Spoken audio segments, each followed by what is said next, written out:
Nah, ini Bapak dan Ibu sekalian, saya kepada Bapak Ji, pertama-tama kami sampaikan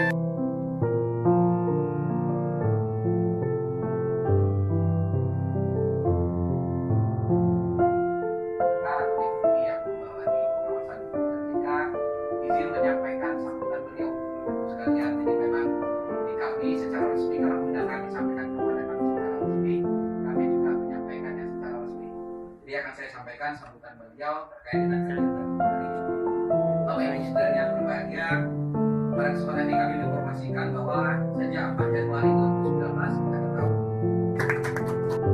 4 tahun terakhir adalah kita setiap tahun di atas 50%. Ya, itu ada pembiayaan. Kita di Desember 2015 baru 7,28, per Juni 2019 ini kita sudah mencapai pembiayaannya mencapai 2,8 triliun. Laba sebelum pajak 4 tahun lalu masih 114 miliar. Juni ini 530 miliar. Bukan 1,1 T. Ya. Dana pihak ketiga juga kita naik dengan signifikan. Lalu Pak Adi langsung nanya, kamu setiap tahun naik 5%, emangnya ininya kamu naik berapa persen tuh dari pajaknya? Biasanya kalau kita tunggu 20%, OJK langsung nanya, yang pajak berapa Mas? 300 porsi ya. Kita masih kurang lebih di sekitar 6% untuk porsi ya, artinya melalui kita ya. Jadi dengan konversinya di Aceh ini, kami berharap kami bisa mengambil nanti market share yang lebih banyak untuk yang bisa mendaftar untuk porsi haji di kita.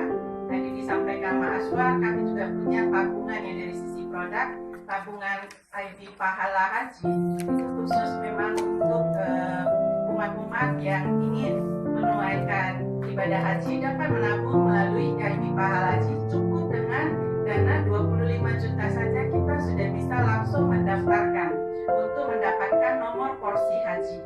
Lalu berikutnya dapat melanjutkan menabung lagi untuk nanti kebutuhan sisa dana pada saat kita mau melakukan naik haji itu melalui tabungan IB rencana haji. Bagaimana mereka mendapatkan pembiayaan, bagaimana mengembalikan. Karena Bapak Ibu sekalian, pada saat nanti UMKM misalnya